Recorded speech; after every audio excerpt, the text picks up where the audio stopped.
ਵਾਹਿਗੁਰੂ ਜੀ। ਕੀਰਤਪੁਰ ਦਰਸ ਕਰ ਸਰਸੇ ਪੈ ਗਏ ਗੁਰ, ਆਸਾਵਾਰ ਕੀਰਤਨ ਕਰ ਸੁਖ ਪਾਇਆ। 1,00,000 ਮਾਰਿਆ ਹੈ ਸਿੰਘਾਂ ਰਾਹੇ ਵਿੱਚ ਦਲ, ਤੁਰਕ ਪਹਾੜੀ ਆਵੇ ਪਿੱਛੇ ਕਰ ਧਾਇਆ। 22 ਧਾਰ ਰਾਜੇ ਚੜੇ ਵਜੀਦਾ ਤੇ ਲਾਹੌਰੀ ਸੂਬਾ, ਦਿੱਲੀ ਵਾਲੀ ਫੌਜ ਅਣਗਿਣਤ ਚੜਾਇਆ। ਪਕੜਨਾ ਗੁਰੂ ਕੋ ਚਾਹੈ ਅਜੀਤ ਸਿੰਘ ਰੋਕੇ ਸਭ, ਉਦੇ ਸਿੰਘ ਭੇਜ ਵੱਡਾ ਸੁੱਤ ਬੁਲਵਾਇਆ। ਵਾਹਿਗੁਰੂ ਜੀ ਕਾ ਖਾਲਸਾ, ਵਾਹਿਗੁਰੂ ਜੀ ਕੀ ਫਤਿਹ। ਦਸਾਂ ਪਾਤਸ਼ਾਹੀਆਂ ਦੀ ਜੋਤ ਧੰਨ ਸ੍ਰੀ ਗੁਰੂ ਗ੍ਰੰਥ ਸਾਹਿਬ ਜੀ ਮਹਾਰਾਜ, ਸਤਿਗੁਰਾਂ ਦੀ ਪਾਵਨ ਪਵਿੱਤਰ ਹਜ਼ੂਰੀ ਅੰਦਰ ਗੁਰੂ ਕੀ ਸੰਗਤ ਜੀ, ਆਪਾਂ ਦਸਮ ਪਾਤਸ਼ਾਹ ਧੰਨ ਸ੍ਰੀ ਗੁਰੂ ਗੋਬਿੰਦ ਸਿੰਘ ਸਾਹਿਬ ਮਹਾਰਾਜ ਜੀ ਦੇ ਪਰਉਪਕਾਰਾਂ ਨੂੰ ਸਿਮਰ ਰਹੇ ਹਾਂ, ਯਾਦ ਕਰ ਰਹੇ ਹਾਂ। ਗੁਰੂ ਸਾਹਿਬ ਜੀ ਦੀਆਂ ਕੁਰਬਾਨੀਆਂ ਨੂੰ ਨਮਸਕਾਰਾਂ ਕਰ ਰਹੇ ਹਾਂ। ਨਮਸਕਾਰ ਗੁਰਦੇਵ ਕੋ, ਸਤਨਾਮ ਜਿਸ ਮੰਤਰ ਸੁਣਾਇਆ, ਭਵਜਲ ਵਿੱਚੋਂ ਕੱਢ ਕੇ ਮੁਕਤ ਪਦਾਰਥ ਮਾਹੇ ਸਮਾਇਆ। ਜਿਨ੍ਹਾਂ ਸਤਿਗੁਰਾਂ ਨੇ ਸਾਡੇ ਸੰਸਾਰੀ ਜੀਵਾਂ ਵਾਸਤੇ ਮਹਾਨ ਪਰਉਪਕਾਰ ਕੀਤੇ, ਔਰ ਗਰੀਬ ਨਵਾਜ਼ ਸਾਹਿਬ ਜੀ ਨੇ ਆਪਣਾ ਸਾਰਾ ਹੀ ਪਰਿਵਾਰ, ਸਰਬ ਅੰਸ਼, ਆਪਣਾ ਸਰਬੰਸੀ ਕੁਰਬਾਨ ਕਰ ਦਿੱਤਾ। ਪਿਛਲੇ ਇਤਿਹਾਸ ਵਿੱਚ ਆਪਾਂ ਸਰਵਣ ਕੀਤਾ ਕਿ ਕਿਵੇਂ ਰਾਜਿਆਂ ਨੇ ਔਰ ਔਰੰਗਜ਼ੇਬ ਨੇ ਕਸਮਾਂ ਖਾਧੀਆਂ, ਕਿਵੇਂ ਸਤਿਗੁਰੂ ਸਾਹਿਬ ਜੀ ਨੇ ਆਨੰਦਪੁਰ ਸਾਹਿਬ ਅਰਦਾਸ ਕਰਕੇ ਤੇ ਆਨੰਦਪੁਰ ਸਾਹਿਬ ਛੱਡਿਆ। ਕਹਿਰਾਂ ਦੀ ਸਰਦੀ ਹੈ, ਔਰ ਇਹ ਜ਼ਿਕਰ ਆਉਂਦਾ ਹੈ ਵੀ ਉਹਨਾਂ ਦਿਨਾਂ ਦੇ ਵਿੱਚ ਠੰਡ ਵੀ ਅੱਜ ਨਾਲੋਂ ਬਹੁਤ ਜ਼ਿਆਦਾ ਪਿਆ ਕਰਦੀ ਸੀ। ਹੁਣ ਠੰਡ ਵੀ ਉਦੋਂ ਬਹੁਤ ਘੱਟ ਪੈਂਦੀ ਹੈ।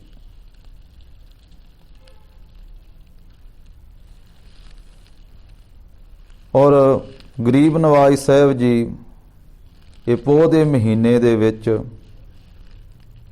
ਆਨੰਦਪੁਰ ਸਾਹਿਬ ਸਤਿਗੁਰੂ ਜੀ ਛੱਡਦੇ ਹਨ।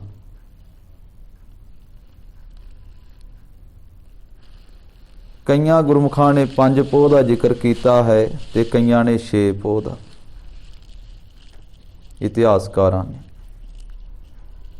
ਔਰ ਜੋ ਆਨੰਦਪੁਰ ਸਾਹਿਬ ਹਰ ਸਾਲ ਇਹ ਦਿਹਾੜਾ ਮਨਾਇਆ ਜਾਂਦਾ ਹੈ, 6 ਪੋਹ ਆਨੰਦਪੁਰ ਸਾਹਿਬ ਛੱਡਣ ਦਾ ਉਸੇ ਤਰੀਕੇ ਨਾਲ ਮਨਾਇਆ ਜਾਂਦਾ ਹੈ। ਮਹਾਰਾਜ ਸਾਹਿਬ ਜੀ 6 ਪੋਹ ਦੀ ਰਾਤ ਨੂੰ ਅਰਦਾਸ ਬੇਨਤੀ ਕਰਕੇ ਆਨੰਦਪੁਰ ਸਾਹਿਬ ਛੱਡਦੇ ਹਨ। ਜਦੋਂ ਪਤਾ ਲੱਗਦਾ ਹੈ ਤੁਰਕਾਂ ਦੀ ਫੌਜ ਨੂੰ, 22 ਧਾਰ ਦੇ ਰਾਜਿਆਂ ਨੂੰ, ਕਿ ਗੁਰੂ ਗੋਬਿੰਦ ਸਿੰਘ ਮਹਾਰਾਜ ਆਨੰਦਗੜ੍ਹ ਦਾ ਕਿਲਾ ਖਾਲੀ ਕਰਕੇ ਆਨੰਦਪੁਰ ਸਾਹਿਬ ਛੱਡ ਕੇ ਆ ਰਹੇ ਹਨ, ਉਹ ਸਤਿਗੁਰੂ ਸਾਹਿਬ ਜੀ ਉੱਤੇ ਹਮਲਾ ਕਰ ਦਿੰਦੇ। ਉਹ ਆਟੇ ਦੀ ਗਾਂ ਬਣਾ ਕੇ ਅੰਦਰ ਭੇਜਣ ਵਾਲੇ, ਗਊ ਦੀਆਂ ਕਸਮਾਂ ਖਾਣ ਵਾਲੇ, ਠਾਕੁਰਾਂ ਦੀਆਂ ਕਸਮਾਂ ਖਾਣ ਵਾਲੇ, ਉਹ ਕੁਰਾਨ ਸ਼ਰੀਫ ਦੀਆਂ ਕਸਮਾਂ ਖਾਣ ਵਾਲੇ, ਉਹਨਾਂ ਨੇ ਕਸਮਾਂ ਭੁਲਾ ਦਿੱਤੀਆਂ ਤੇ ਸ੍ਰੀ ਗੁਰੂ ਗੋਬਿੰਦ ਸਿੰਘ ਮਹਾਰਾਜ ਤੇ ਖਾਲਸੇ ਦੇ ਉੱਤੇ, ਸਿੰਘਾਂ ਦੇ ਉੱਤੇ ਹਮਲਾ ਕਰ ਦਿੱਤਾ। ਸੋਚਣ ਵਾਲੀ ਗੱਲ ਹੈ, ਵਿਚਾਰਨ ਵਾਲੀ ਗੱਲ ਹੈ ਕਿ ਜੇ ਗੁਰੂ ਗੋਬਿੰਦ ਸਿੰਘ ਮਹਾਰਾਜ ਜੀ ਦੇ ਮਾਤਾ ਜੀ ਨਾਲ ਹਨ, ਮਾਤਾ ਗੁਜਰ ਕੌਰ ਜੀ, ਗੁਰੂ ਗੋਬਿੰਦ ਸਿੰਘ ਮਹਾਰਾਜ ਜੀ ਦੇ ਚਾਰੇ ਸਾਹਿਬਜ਼ਾਦੇ ਨਾਲ ਹਨ, ਬਾਬਾ ਅਜੀਤ ਸਿੰਘ ਜੀ, ਬਾਬਾ ਜੁਝਾਰ ਸਿੰਘ ਜੀ, ਬਾਬਾ ਜੋਰਾਵਰ ਸਿੰਘ ਜੀ ਤੇ ਬਾਬਾ ਫਤਿਹ ਸਿੰਘ ਜੀ, ਤੇ ਆਨੰਦਪੁਰ ਸਾਹਿਬ ਨਗਰ ਵਸਦਾ ਹੈ। ਗੁਰੂ ਕੇ ਸਿੰਘ ਗੁਰੂ ਸਾਹਿਬ ਜੀ ਦੇ ਨਾਲ ਰਹਿੰਦੇ, ਉਹਨਾਂ ਸਿੰਘਾਂ ਦੇ ਵੀ ਤੇ ਪਰਿਵਾਰ ਨਾਲ ਹੀ ਹਨ। ਭਾਵੇਂ ਇਤਿਹਾਸ ਦੇ ਵਿੱਚ ਇਹ ਬਹੁਤਾ ਖੁਲਾਸੇ ਸਹਿਤ ਜ਼ਿਕਰ ਨਹੀਂ ਆਉਂਦਾ ਹੈ, ਪਰ ਸਾਨੂੰ ਇਹ ਸੋਚਣਾ ਪਵੇਗਾ, ਵਿਚਾਰਨਾ ਪਵੇਗਾ, ਇਕੱਲੇ ਸਿੰਘ ਹੀ ਮਹਾਰਾਜ ਦੇ ਨਾਲ ਨਹੀਂ ਸਨ, ਉਹਨਾਂ ਸਿੰਘਾਂ ਦੀਆਂ ਪਤਨੀਆਂ, ਉਹਨਾਂ ਦੇ ਪਰਿਵਾਰ ਸਾਰੇ ਨਾਲ ਸਨ। ਜਿਵੇਂ ਗੁਰੂ ਗੋਬਿੰਦ ਸਿੰਘ ਮਹਾਰਾਜ ਦੇ ਬੱਚੇ ਨਾਲ ਹਨ ਛੋਟੇ ਛੋਟੇ, ਇਸੇ ਤਰ੍ਹਾਂ ਸਿੰਘਾਂ ਦੇ ਬੱਚੇ ਵੀ ਨਾਲ ਹਨ। ਜਿਵੇਂ ਗੁਰੂ ਗੋਬਿੰਦ ਸਿੰਘ ਮਹਾਰਾਜ ਦੀਆਂ ਧਰਮ ਪਤਨੀਆਂ ਨਾਲ ਹਨ, ਇਸੇ ਤਰ੍ਹਾਂ ਉੱਥੇ ਜਿਹੜੇ ਰਹਿੰਦੇ ਮਹਾਰਾਜ ਦੇ ਪਿਆਰੇ ਸਿੰਘ ਆਨੰਦਪੁਰ ਸਾਹਿਬ ਦੇ ਵਿੱਚ, ਉਹਨਾਂ ਦੀਆਂ ਤੇ ਘਰ ਵਾਲੀਆਂ ਨਾਲ ਹੀ ਹਨ। ਇਸ ਕਰਕੇ ਸਿੰਘ ਵੀ, ਸਿੰਘਣੀਆਂ ਵੀ, ਬਜ਼ੁਰਗ ਵੀ ਤੇ ਬੱਚੇ ਵੀ ਤੇ ਨੌਜਵਾਨ ਵੀ, ਇਹ ਸਾਰਾ ਜਥਾ ਹੈ ਮਹਾਰਾਜ ਸਾਹਿਬ ਜੀ ਦਾ। ਜਦੋਂ 6 ਪੋਹ ਨੂੰ ਆਨੰਦਪੁਰ ਸਾਹਿਬ ਛੱਡਿਆ ਜਾ ਰਿਹਾ ਹੈ, ਕੀਰਤਪੁਰ ਦਰਸਕਾਰ ਸਰਸੇ ਪੈ ਗਏ ਗੁਰ, ਤਾਂ ਮਹਾਰਾਜ ਸਾਹਿਬ ਕੀਰਤਪੁਰ ਸਾਹਿਬ ਵੱਲ ਨੂੰ ਜਾਂਦੇ ਹਨ। ਪਹਿਲਾਂ ਕੀਰਤਪੁਰ ਸਾਹਿਬ ਜੋ ਮਹਾਰਾਜ ਸਾਹਿਬ ਜੀ ਦਾ ਅਸਥਾਨ ਹੈ, ਉੱਥੇ ਵੀ ਨਮਸਕਾਰ ਕੀਤੀ ਜਾਂਦੀ ਹੈ।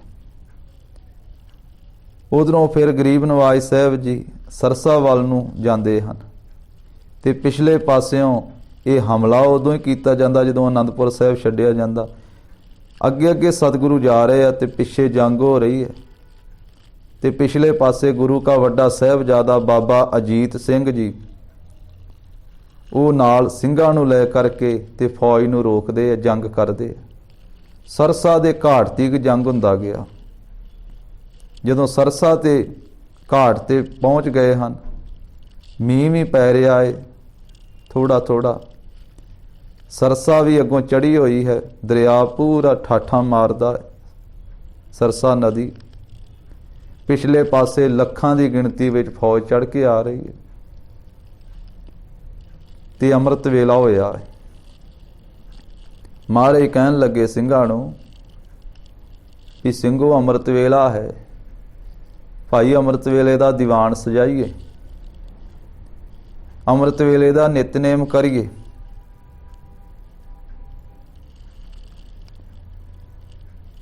ਔਰ ਉਸ ਵੇਲੇ ਫਿਰ ਸਿੰਘਾਂ ਨੇ ਬੇਨਤੀ ਕੀਤੀ ਕਿ ਮਹਾਰਾਜ ਇਸ ਸਮੇਂ ਵੀ ਦੀਵਾਨ ਸਜਾਈਏ। ਪਿੱਛੇ ਦੁਸ਼ਮਣ ਦਲ ਫੌਜ ਚੜ੍ਹ ਕੇ ਆ ਰਹੀ ਹੈ, ਮੀਂਹ ਪੈ ਰਿਹਾ ਹੈ, ਅਗਲੇ ਪਾਸੇ ਸਰਸਾ ਚੜੀ ਹੋਈ ਹੈ, ਇਹਦੇ ਤੋਂ ਪਾਰ ਹੋਣਾ ਹੈ, ਤੇ ਹੁਣ ਵੀ ਦੀਵਾਨ। ਕਹਿਣ ਲੱਗੇ ਹਾਂ, ਨਿਤਨੇਮ ਨਹੀਂ ਛੱਡਿਆ ਜਾ ਸਕਦਾ। ਸਿੰਘੋ ਦੀਵਾਨ ਸਜਾਈਏ, ਅੰਮ੍ਰਿਤ ਵੇਲਾ ਹੈ, 5 ਬਾਣੀਆਂ ਦਾ ਨਿਤਨੇਮ ਕਰੋ ਤੇ ਆਸਾ ਕੀ ਵਾਰ ਦਾ ਕੀਰਤਨ ਕਰੀਏ। ਤਾਂ ਘਾਟ ਦੇ ਉੱਤੇ ਮਹਾਰਾਜ ਸਾਹਿਬ ਜੀ ਨੇ, ਸਰਸਾ ਦੇ ਘਾਟ ਤੇ, ਫਿਰ ਕਲਗੀਧਰ ਪਾਤਸ਼ਾਹ ਨੇ ਆਪ ਵੀ, ਆਮ ਕਰਕੇ ਇਕੱਲਾ ਆਸਾ ਕੀ ਵਾਰ ਦਾ ਜ਼ਿਕਰ ਕੀਤਾ ਜਾਂਦਾ ਹੈ, ਪਰ ਸੰਪਰਦਾ ਦੇ ਵਿੱਚ, ਸੰਪਰਦਾ ਕਹਿੰਦੇ ਹਨ ਸੰਗ ਭਲੀ ਪ੍ਰਕਾਰ ਜੋ ਵੱਡਿਆਂ ਤੋਂ ਪ੍ਰਾਪਤ ਹੋਇਆ ਹੈ। ਸੰਪਰਦਾਇ ਟਕਸਾਲ, ਦਮਦਮੀ ਟਕਸਾਲ ਦੇ ਅੰਦਰ ਇਹ ਪੜ੍ਹਾਇਆ ਜਾਂਦਾ ਹੈ, ਦੱਸਿਆ ਜਾਂਦਾ ਹੈ ਕਿ ਸਤਿਗੁਰੂ ਸਾਹਿਬ ਜੀ ਨੇ ਉੱਥੇ ਅੰਮ੍ਰਿਤ ਵੇਲੇ 5 ਬਾਣੀਆਂ ਦਾ ਨਿਤਨੇਮ ਵੀ ਕੀਤਾ ਹੈ। ਜਿਹੜੀਆਂ 5 ਬਾਣੀਆਂ ਹਰ ਗੁਰਸਿੱਖ ਅੰਮ੍ਰਿਤ ਧਾਰੀ ਅੰਮ੍ਰਿਤ ਵੇਲੇ ਨਿਤਨੇਮ ਕਰਦਾ ਹੈ। ਜਿਹੜੀਆਂ 5 ਬਾਣੀਆਂ ਪੜ੍ਹ ਕੇ ਤਖਤ ਸ੍ਰੀ ਕੇਸਗੜ੍ਹ ਸਾਹਿਬ ਵਾਲੇ ਅਸਥਾਨ ਤੇ 1699 ਈਸਵੀ ਵਿਸਾਖੀ ਦਾ ਦਿਨ ਤੇ 1756 ਬਿਕਰਮੀ ਨੂੰ ਖਾਲਸੇ ਦੀ ਸਿਰਜਣਾ ਕੀਤੀ ਮਹਾਰਾਜ ਨੇ। ਸ੍ਰੀ ਜਪਜੀ ਸਾਹਿਬ, ਜਾਪ ਸਾਹਿਬ, ਸਵਈਏ, ਚੌਪਈ ਸਾਹਿਬ ਤੇ ਆਨੰਦ ਸਾਹਿਬ, ਉਹਨਾਂ 5 ਬਾਣੀਆਂ ਦਾ ਇੱਥੇ ਸਰਸਾ ਦੇ ਘਾਟ ਦੇ ਨਿਤਨੇਮ ਵੀ ਕੀਤਾ। ਫਿਰ ਆਸਾ ਕੀ ਵਾਰ ਦਾ ਕੀਰਤਨ ਵੀ ਕੀਤਾ। ਆਸਾ ਵਾਰ ਕੀਰਤਨ ਕਰ ਸੁਖ ਪਾਇਆ। ਇੱਥੇ ਮਹਾਰਾਜ ਨਿਤਨੇਮ ਕਰਕੇ ਤੇ ਆਸਾ ਕੀ ਵਾਰ ਦਾ ਕੀਰਤਨ ਕਰ ਰਹੇ ਆ, ਇਹ ਵੀ ਨਿਤਨੇਮ ਹੈ। ਪੰਜ ਬਾਣੀਆਂ ਦਾ ਵੀ ਨਿਤਨੇਮ ਤੇ ਆਸਾ ਕੀ ਵਾਰ ਦਾ ਕੀਰਤਨ ਵੀ ਰੋਜ਼ ਕਰਿਆ ਕਰਦੇ ਸਨ ਦਰਬਾਰ ਦੇ ਵਿੱਚ, ਗੁਰੂ ਕੇ ਦੀਵਾਨ ਦੇ ਵਿੱਚ। ਤੇ ਨਿਤਨੇਮ ਕਰਕੇ ਕਹਿੰਦੇ ਸੁਖ ਪਾਇਆ। ਬਾਹਰੀ ਤੌਰ ਤੇ ਤਾਂ ਸ਼ਹੀਦੀਆਂ ਹੋ ਰਹੀਆਂ ਹਨ, ਕਿਰਪਾਨਾਂ ਖੜਕ ਰਹੀਆਂ, ਨੇਜੇ ਵੱਜ ਰਹੇ ਹਨ, ਗੋਲੀਆਂ ਚੱਲ ਰਹੀਆਂ, ਢਾਲਾਂ ਤੇ ਕਿਰਪਾਨਾਂ ਵੱਜ ਰਹੀਆਂ, ਸਿੰਘ ਸ਼ਹੀਦ ਹੋ ਰਹੇ, ਤੁਰਕਾਨਾ ਤੇ 22 ਧਾਰ ਦੀ ਫੌਜ ਮਾਰੀ ਜਾ ਰਹੀ ਹੈ। ਬਾਹਰੀ ਤੌਰ ਤੇ ਇਹ ਹਾਲਤ ਹੈ, ਪਰ ਇੱਥੇ ਆਸਾ ਕੀ ਵਾਰ ਦਾ ਕੀਰਤਨ ਕਰਕੇ ਸੁਖ ਪਾਇਆ। ਆਸਾ ਵਾਰ ਕੀਰਤਨ ਕਰ ਸੁਖ ਪਾਇਆ, ਕਿਉਂਕਿ ਗੁਰੂ ਸਾਹਿਬ ਜੀ ਨੇ ਸੁਖ ਦੀ ਪਰਿਭਾਸ਼ਾ ਜਿਹੜੀ ਹੈ ਉਹ ਇਹ ਦੱਸੀ ਹੈ ਕਿ ਸੁਖ ਹੈ ਹੀ ਉਹ ਜਿਸ ਵੇਲੇ ਕਰਤੇ ਦੀ ਕੀਰਤੀ ਕਰੀਏ। ਸੁਖ ਹੈ ਹੀ ਉਹ ਜਿਸ ਵੇਲੇ ਨਾਮ ਜਪੀਏ। ਜੇ ਨਾਮ ਭੁੱਲ ਜਾਵੇ, ਪ੍ਰਭੂ ਦੀ ਬੰਦਗੀ ਭੁੱਲ ਜਾਵੇ, ਤੇ ਪਦਾਰਥ ਤੇ ਸੰਸਾਰੀ ਐਸ਼ੋ ਆਰਾਮ ਤੇ ਸੁੱਖ ਸਹੂਲਤਾਂ ਜਿਹਨੂੰ ਮਨੁੱਖ ਨੇ ਮੰਨਿਆ ਹੋਇਆ ਉਹ ਸੁੱਖ ਨਹੀਂ ਹੈ। ਗੁਰਬਾਣੀ ਦੇ ਵਿੱਚ ਇਹ ਬਚਨ ਆਇਆ, ਸੁਖ ਨਾ ਹੀ ਬਹੁਤੇ ਧਨ ਖਾਟੇ, ਸੁਖ ਨਾ ਹੀ ਪੇਖੇ ਨਿਰਤ ਨਾਟੇ, ਸੁਖ ਨਾ ਹੀ ਬਹੁ ਦੇਸ ਕਮਾਏ, ਸਰਬ ਸੁਖਾ ਹਰ ਹਰ ਗੁਣ ਗਾਏ। ਸੁਖ ਹੈ ਵਾਹਿਗੁਰੂ ਜੀ ਦੀ ਬੰਦਗੀ ਵਿੱਚ, ਪ੍ਰਭੂ ਦੇ ਗੁਣ ਗਾਉਣ ਦੇ ਵਿੱਚ। ਆਸਾ ਕੀ ਵਾਰ ਦਾ ਕੀਰਤਨ ਕੀਤਾ ਸਰਸਾ ਦੇ ਘਾਟ ਤੇ ਪਿਛਲੇ ਪਾਸੇ ਬਾਬਾ ਅਜੀਤ ਸਿੰਘ ਜੀ ਤੇ ਨਾਲ ਦੇ ਸਿੰਘਾਂ ਨੇ ਫੌਜ ਨੂੰ ਰੋਕ ਕੇ ਰੱਖਿਆ ਵੀ ਅੱਗੇ ਨਿਤਨੇਮ ਕਰ ਰਹੇ ਆ ਪਿਤਾ ਜੀ ਤੇ ਸਿੰਘ, ਤੇ ਇਹਨਾਂ ਨੂੰ ਚੜ੍ਹਨ ਨਹੀਂ ਦੇਣਾ ਹੈ, ਅੱਗੇ ਨਹੀਂ ਆਉਣ ਦੇਣਾ ਹੈ। ਔਰ ਇੱਕ ਇੱਕ ਇਤਿਹਾਸ ਦਾ ਜੋ ਅੱਖਰ ਹੈ ਇਹ ਸ਼ਾਹੀ ਨਾਲ ਨਹੀਂ ਲਿਖਿਆ, ਇਹ ਸਿੰਘਾਂ ਦੇ ਸ਼ਹੀਦਾਂ ਦੇ ਖੂਨ ਦੇ ਨਾਲ ਲਿਖਿਆ ਹੋਇਆ। ਤੇ ਸਾਨੂੰ ਇਹ ਇਤਿਹਾਸ ਦੱਸਦਾ ਹੈ ਕਿ ਗੁਰੂ ਗੋਬਿੰਦ ਸਿੰਘ ਮਹਾਰਾਜ ਤੇ ਉਸ ਵੇਲੇ ਵੀ ਕੀਰਤਨ ਕਰਦੇ ਤੇ ਨਿਤਨੇਮ ਕਰਦੇ ਤੇ ਸਿੰਘਾਂ ਤੋਂ ਕਰਾਉਂਦੇ ਆ, ਜਦੋਂ 10 ਲੱਖ ਤੋਂ ਵੱਧ ਫੌਜ ਪਿੱਛੇ ਚੜ੍ਹ ਕੇ ਆ ਰਹੀ ਹੈ। ਕਹਿਰਾਂ ਦੀ ਠੰਡ ਹੈ, ਅਗਲੇ ਪਾਸੇ ਸਰਸਾ ਚੜੀ ਹੋਈ ਹੈ, ਪਾਰ ਕਰਨੀ ਹੈ। ਉਦੋਂ ਵੀ ਅੰਮ੍ਰਿਤ ਵੇਲੇ ਨਿਤਨੇਮ ਨਹੀਂ ਛੱਡਿਆ ਜਾ ਰਿਹਾ, ਆਸਾ ਕੀ ਵਾਰ ਦਾ ਕੀਰਤਨ ਹੋ ਰਿਹਾ। ਤੇ ਅੱਜ ਦੇ ਸਿੰਘਾ, ਗੁਰੂ ਗੋਬਿੰਦ ਸਿੰਘ ਜੀ ਦੇ ਸਿੱਖਾ, ਕਿ ਤੂੰ ਵੀ ਨਿਤਨੇਮ ਕਰਦਾ ਹੈ ਕਿ ਨਹੀਂ ਕਰਦਾ? ਤੇਰੇ ਕੋਲੇ ਘਰ ਵੀ ਹੈ, ਸੁੱਖ ਵੀ ਹੈ, ਸੰਸਾਰੀ ਸਹੂਲਤਾਂ ਵੀ ਹਨ, ਖਾਣ ਪੀਣ ਪਹਿਨਣ ਵਾਸਤੇ ਵੀ ਬਹੁਤ ਹੈ ਗੁਰੂ ਸਾਹਿਬ ਜੀ ਦਾ ਦਿੱਤਾ ਹੋਇਆ। ਕਿ ਤੈਨੂੰ ਪੰਜ ਬਾਣੀਆਂ ਚੇਤੇ ਸਵੇਰੇ ਯਾਦ ਕਰਦਾ ਹੈ? ਇਸ਼ਨਾਨ ਕਰਕੇ ਅੰਮ੍ਰਿਤ ਵੇਲੇ ਪੰਜ ਬਾਣੀਆਂ ਪੜ੍ਹਦਾ ਹੈ ਕਿ ਆਸਾ ਕੀ ਵਾਰ ਪੜ੍ਹਦਾ ਹੈ? ਜੇ ਨਹੀਂ ਪੜ੍ਹਦਾ ਤੇ ਕਰ ਗੁਰੂ ਗੋਬਿੰਦ ਸਿੰਘ ਮਹਾਰਾਜ ਜੀ ਨੂੰ ਚੇਤੇ ਕਿ 6 ਪੋਹ ਦਾ ਅੰਮ੍ਰਿਤ ਵੇਲਾ, ਵਾਹਿਗੁਰੂ 7 ਪੋਹ ਦਾ ਅੰਮ੍ਰਿਤ ਵੇਲਾ, 6 ਪੋਹ ਦੀ ਰਾਤ ਨੂੰ ਇਹ ਆਨੰਦਪੁਰ ਸਾਹਿਬ ਛੱਡਿਆ ਜਾ ਰਿਹਾ ਤੇ ਅਗਲਾ ਫਿਰ ਜਦੋਂ ਦਿਨ ਦਾ ਚੜ੍ਹਾਅ ਹੋਣਾ ਤੇ 7 ਪੋਹ ਹੋ ਜਾਣਾ। 6 ਤੇ 7 ਪੋਹ ਦੀ ਜਿਹੜੀ ਦਰਮਿਆਨੀ ਰਾਤ ਹੈ, ਵਿਚਕਾਰਲੀ ਰਾਤ, ਉਸ ਰਾਤ ਦੇ ਮੌਕੇ ਤੇ ਅੱਗੇ ਅੰਮ੍ਰਿਤ ਵੇਲਾ ਹੋਇਆ ਤੇ ਦਿਨ ਚੜ੍ਹ ਜਾਣਾ 7 ਪੋਹ ਦਾ। ਉਦੋਂ ਸਤਿਗੁਰੂ ਸਾਹਿਬ ਜੀ ਉੱਥੇ ਕੰਢੇ ਤੇ ਨਿਤਨੇਮ ਕਰਦੇ ਤੇ ਕਰਾਉਂਦੇ ਸਿੰਘਾਂ ਤੋਂ, ਆਸਾ ਕੀ ਵਾਰ ਦਾ ਕੀਰਤਨ ਕਰਦੇ ਵੀ ਤੂੰ ਸੁੱਤਾ ਤੇ ਨਹੀਂ ਘਰਾੜੇ ਮਾਰ ਕੇ ਨਗਾਈ ਜਾਂਦਾ ਦਿਨ ਤੇ ਰਾਤ। ਵੀ ਤੈਨੂੰ ਵੀ ਚੇਤੇ ਆ ਇਤਿਹਾਸ, ਤੈਨੂੰ ਵੀ ਚੇਤੇ ਆ ਗੁਰੂ ਕਾ ਬਖਸ਼ਿਆ ਨਿਤਨੇਮ। ਸਤਿਗੁਰੂ ਜੀ ਨੇ ਆਸਾ ਕੀ ਵਾਰ ਦਾ ਕੀਰਤਨ ਦੀ ਸਮਾਪਤੀ ਹੋਈ, ਅਰਦਾਸਾ ਸੋਧਿਆ ਗਿਆ ਤੇ ਫਿਰ ਆਖਿਆ ਵੀ ਸਰਸਾ ਪਾਰ ਕੀਤੀ ਜਾਵੇ। 1 ਲੱਖ ਮਾਰਿਆ ਹੈ ਸਿੰਘਾਂ ਰਾਹੇ ਵਿੱਚ ਦਲ। ਕਹਿੰਦੇ ਵੀ ਉੱਥੋਂ ਆਉਂਦਿਆਂ, ਆਨੰਦਪੁਰ ਸਾਹਿਬ ਤੋਂ ਆਉਂਦਿਆਂ ਸਰਸਾ ਦੇ ਘਾਟ ਤੀਕ ਲੱਖ ਦੇ ਲਗਭਗ ਫੌਜ ਜਿਹੜੀ ਤੁਰਕਾਂ ਦੀ ਮਾਰ ਦਿੱਤੀ ਹੈ ਸਿੰਘਾਂ ਨੇ। ਤੁਰਕ ਪਹਾੜੀ ਆਵੇ ਪਿੱਛੇ ਘਰ ਧਾਇਆ, ਤੁਰਕ ਤੇ ਪਹਾੜੀਏ ਪਿੱਛੇ ਧਾਵਾ ਕਰਕੇ ਆਉਂਦੇ ਆ। ਇਹ ਕਿੰਨੇ ਕੋਹਾਂ ਤੱਕ ਲੋਥਾਂ ਹੀ ਲੋਥਾਂ ਖਿਲਰੀਆਂ ਹੋਈਆਂ ਹਨ, ਖੂਨ ਧਰਤੀ ਦੇ ਉੱਤੇ ਵਗਿਆ ਹੋਇਆ ਤੇ ਤੁਰਕ ਤੇ ਪਹਾੜੀਏ ਪਿੱਛੇ ਧਾਵਾ ਕਰਕੇ ਚੜੇ ਆ ਰਹੇ ਹਨ। 22 ਧਾਰ ਰਾਜੇ ਚੜੇ ਵਜੀਦਾ ਤੇ ਲਾਹੌਰੀ ਸੂਬਾ। 22 ਧਾਰ ਦੇ ਸਾਰੇ ਰਾਜੇ ਉਹਨਾਂ ਦੀ ਸਾਰੀ ਫੌਜ ਪਿੱਛੇ ਆ ਰਹੀ ਹਮਲਾਵਰ ਹੋ ਕੇ। ਲਾਹੌਰ ਦਾ ਸੂਬਾ ਵਜੀਦਾ, ਜਿਹਨੂੰ ਵਜ਼ੀਰ ਖਾਂ ਵੀ ਕਿਹਾ ਜਾਂਦਾ ਹੈ, ਉਹਦੀ ਫੌਜ ਵੀ ਚੜ੍ਹ ਕੇ ਆ ਰਹੀ ਹੈ। ਲਾਹੌਰ ਦੇ ਸੂਬੇ ਦੀ ਫੌਜ ਵੀ ਚੜ੍ਹ ਕੇ ਆ ਰਹੀ। ਦਿੱਲੀ ਵਾਲੀ ਫੌਜ ਅਣਗਿਣਤ ਚੜ੍ਹਾਇਆ, ਤੇ ਦਿੱਲੀ ਵਾਲੀ ਫੌਜ ਵੀ ਜਿਹੜੀ ਅਣਗਿਣਤੀ ਹੈ ਉਹ ਵੀ ਚੜ੍ਹ ਕੇ ਆ ਰਹੀ ਹੈ। ਪਕੜਨਾ ਗੁਰੂ ਕੋ ਚਾਹੇ, ਅਜੀਤ ਸਿੰਘ ਰੋਕੇ ਸਭ। ਗੁਰੂ ਸਾਹਿਬ ਜੀ ਨੂੰ ਫੜਨਾ ਚਾਹੁੰਦੇ ਆ, ਤੇ ਗੁਰੂ ਕੇ ਵੱਡੇ ਸਾਹਿਬਜ਼ਾਦੇ ਨੇ ਆਪਣੇ ਨਾਲ ਦੇ ਸਾਥੀਆਂ ਸਿੰਘਾਂ ਦੇ ਜਥੇ ਸਮੇਤ ਸਾਰੀ ਫੌਜ ਨੂੰ ਰੋਕ ਕੇ ਰੱਖਿਆ, ਤੇ ਘਮਸਾਣ ਦਾ ਯੁੱਧ ਮਚਿਆ ਹੋਇਆ ਹੈ। ਅਜੀਤ ਸਿੰਘ ਰੋਕੇ ਸਭ, ਉਹਦੇ ਸਿੰਘ ਭੇਜ ਵੱਡਾ ਸੁੱਤ ਬੁਲਵਾਇਆ। ਭਾਈ ਮਣੀ ਸਿੰਘ ਜੀ ਦੇ ਸਪੁੱਤਰ, ਭਾਈ ਬਚਿੱਤਰ ਸਿੰਘ ਜੀ ਦੇ ਵੱਡੇ ਭਰਾ ਭਾਈ ਉਦੇ ਸਿੰਘ ਜੀ ਨੂੰ ਭੇਜ ਕਰਕੇ ਕਿ ਭਾਈ ਉਦੇ ਸਿੰਘ, ਜਿੱਥੇ ਅਜੀਤ ਸਿੰਘ ਜੰਗ ਕਰ ਰਿਹਾ ਉੱਥੇ ਤੁਸੀਂ ਜਾਓ, ਤੇ ਅਜੀਤ ਸਿੰਘ ਨੂੰ ਸਾਡੇ ਕੋਲੇ ਭੇਜੋ। ਭਾਈ ਉਦੇ ਸਿੰਘ ਨੂੰ ਭੇਜ ਕਰਕੇ ਤੇ ਵੱਡੇ ਸਾਹਿਬਜ਼ਾਦੇ ਨੂੰ ਆਪਣੇ ਪਾਸ ਬੁਲਾਇਆ, ਕਿਉਂਕਿ ਮਹਾਰਾਜ ਜਾਣਦੇ ਆ ਕਿ ਭਾਈ ਆਪਣੇ ਵੱਡੇ ਸਾਹਿਬਜ਼ਾਦੇ ਨੂੰ ਅੱਗੇ ਜੰਗ ਦੇ ਵਿੱਚ ਤੋਰਨਾ ਹੈ। ਮਹਾਰਾਜ ਦੀ ਮੌਜ ਹੈ। ਭਾਈ ਉਦੇ ਸਿੰਘ ਜੀ ਉੱਥੇ ਜਾ ਕਰਕੇ ਜੰਗ ਕਰਨ ਲੱਗੇ। ਬਾਬਾ ਅਜੀਤ ਸਿੰਘ ਜੀ ਗੁਰੂ ਸਾਹਿਬ ਜੀ ਦੇ ਪਾਸ ਆਉਂਦੇ ਹਨ। ਉਦੇ ਸਿੰਘ ਜੰਗ ਕਰ ਸਵਾ ਪੈਰ ਫੌਜ ਰੋਕੀ। ਭਾਈ ਉਦੇ ਸਿੰਘ ਜੀ ਨੇ ਉੱਥੇ ਐਸਾ ਜੰਗ ਕੀਤਾ ਕਿ ਨਾਲ ਦੇ ਸਾਥੀਆਂ ਨੂੰ ਲੈ ਕਰਕੇ ਨਾਲ ਤੇ ਸਵਾ ਪੈਰ ਤੱਕ ਫੌਜ ਨੂੰ ਰੋਕੀ ਰੱਖਿਆ। ਹੋਇਆ ਸ਼ਹੀਦ ਗੁਰ ਫਤਿਹ ਕੋ ਬੁਲਾਏ ਹੈ।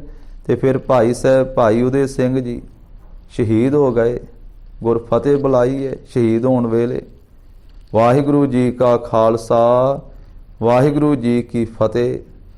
ਭਾਈ ਸਾਹਿਬ ਜੀ ਬੁਲਾ ਕਰਕੇ ਤੇ ਸ਼ਹੀਦ ਹੋਏ ਹਨ। ਨਾਲ ਦੇ ਕਿੰਨੇ ਸਾਥੀ ਵੀ ਉੱਥੇ ਸ਼ਹੀਦ ਹੋਏ। ਜੀਵਨ ਸਿੰਘ ਸੀਸ ਦੀਆ ਦੁਸ਼ਟ ਅਨੇਕ ਮਾਰੇ। ਬਾਬਾ ਜੀਵਨ ਸਿੰਘ ਜੀ, ਉਹਨਾਂ ਨੇ ਵੀ ਆਪਣਾ ਸੀਸ ਦਿੱਤਾ, ਅਨੇਕਾਂ ਦੁਸ਼ਟਾਂ ਨੂੰ ਉੱਥੇ ਮਾਰਿਆ, ਮੌਤ ਦੇ ਘਾਟ ਉਤਾਰਿਆ। 700 ਸਿੰਘ ਕਰੇ ਜੰਗ ਚਿਤ ਲਾਏ ਹੈ। 700 ਸਿੰਘਾਂ ਨੇ ਕਹਿੰਦੇ ਵੀ ਉੱਥੇ ਚਿੱਤ ਲਾ ਕੇ ਜੰਗ ਕੀਤਾ ਹੈ। ਸ੍ਰੀ ਦਸ਼ਮੇਸ਼ ਪ੍ਰਭ ਦੁਸ਼ਟ ਖਪਾਏ ਬਹੁ। ਸ੍ਰੀ ਦਸ਼ਮੇਸ਼ ਪ੍ਰਭੂ ਜੀ ਨੇ ਵੀ ਉੱਥੇ ਤੀਰ ਛੱਡ ਕੇ ਬਹੁਤੇ ਦੁਸ਼ਟ ਖਪਾ ਦਿੱਤੇ। ਏਕ ਏਕ ਤੀਰ ਕਈ ਵੀਚ ਦੀ ਲੰਘਾਏ ਹੈ। ਆਪਣਾ ਇੱਕ ਇੱਕ ਤੀਰ ਕਈਆਂ ਦੇ ਵਿੱਚ ਦੀ ਪਾਰ ਲੰਘਾ ਦਿੱਤਾ। ਰੋਪੜ ਲਓ ਆਏ ਗੁਰੂ 240 ਸਿੰਘ। ਸਰਸਾ ਪਾਰ ਹੋਈ ਦਸ਼ਮੇਸ਼ ਪਾਤਸ਼ਾਹ, ਤੇ ਸਰਸਾ ਪਾਰ ਕਰਨ ਤੋਂ ਬਾਅਦ ਕਲਗੀਧਰ ਪਾਤਸ਼ਾਹੀ ਦੇ ਨਾਲ ਵੱਡੇ ਦੋ ਸਾਹਿਬਜ਼ਾਦੇ ਤੇ 40 ਸਿੰਘ ਹਨ। 20 ਕੋਸ ਵਿੱਚ ਲੋਥਾਂ 70 ਲਗਾਏ ਹੈ। ਕਲਗੀਧਰ ਪਾਤਸ਼ਾਹ ਰੋਪੜ ਵੱਲ ਨੂੰ ਆ ਗਏ ਹਨ। ਸ੍ਰੀ ਗੁਰੂ ਗੋਬਿੰਦ ਸਿੰਘ ਮਹਾਰਾਜ 20 ਕੋਹਾਂ ਤੱਕ ਆਨੰਦਪੁਰ ਸਾਹਿਬ ਤੋਂ ਲੈ ਕਰਕੇ ਲੋਥਾਂ ਦੇ 70 ਖਿਲਰੇ ਹੋਏ ਆ। ਆਨੰਦਪੁਰ ਸਾਹਿਬ ਤੋਂ ਛੱਡਦਿਆਂ ਹੀ ਉਥੋਂ ਲੈ ਕੇ ਸਰਸਾ ਤੱਕ ਤੇ ਅੱਗੇ ਤੱਕ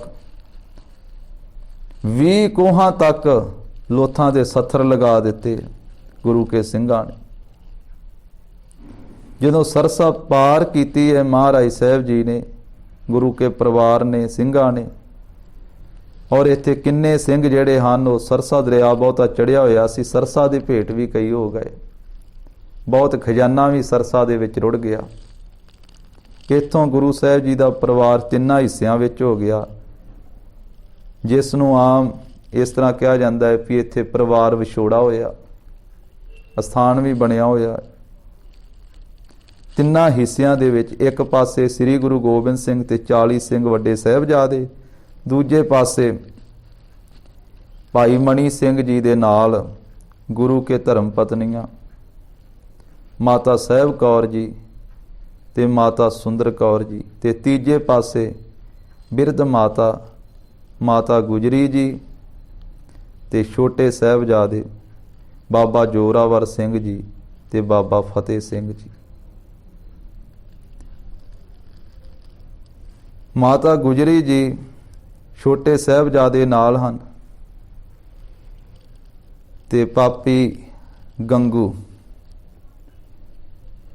ਉਹਨਾਂ ਦੇ ਨਾਲ ਪਹਿਲਾਂ ਇੱਥੇ ਸਰਸਾ ਪਾਰ ਕਰਨ ਤੋਂ ਬਾਅਦ ਕੁੰਮੇ ਮਾਸ਼ਕੀ ਦੀ ਛੰਨ ਦੇ ਵਿੱਚ ਵੀ ਉਹਨਾਂ ਨੇ ਇੱਕ ਰਾਤ ਕੱਟੀ ਹੈ। ਇੱਥੋਂ ਫਿਰ ਉਹ ਆਪਣੇ ਪਿੰਡ ਖੇੜੀਵਾਲ ਨੂੰ ਲੈ ਗਿਆ। ਤਾਂ ਇਸ ਤਰੀਕੇ ਦੇ ਨਾਲ ਜੋ ਅਗਲਾ ਇਤਿਹਾਸ ਹੈ ਉਹ ਅਗਲੇ ਪ੍ਰਸੰਗ ਵਿੱਚ ਆਪਾਂ ਸਰਵਣ ਕਰਾਂਗੇ। ਗੁਰੂ ਜੀ ਦੇ ਇਤਿਹਾਸ ਦੀ ਵਿਚਾਰ ਸਾਂਝੀ ਕਰਦਿਆਂ ਹੋਈਆਂ ਭੁੱਲਾਂ ਚੁੱਕਾਂ ਦੀ ਸਤਿਗੁਰੂ ਗੁਰ ਸੰਗਤ ਜੀ ਖਿਮਾ ਦੇਣੀ। ਵਾਹਿਗੁਰੂ ਜੀ ਕਾ ਖਾਲਸਾ, ਵਾਹਿਗੁਰੂ ਜੀ ਕੀ ਫਤਿਹ।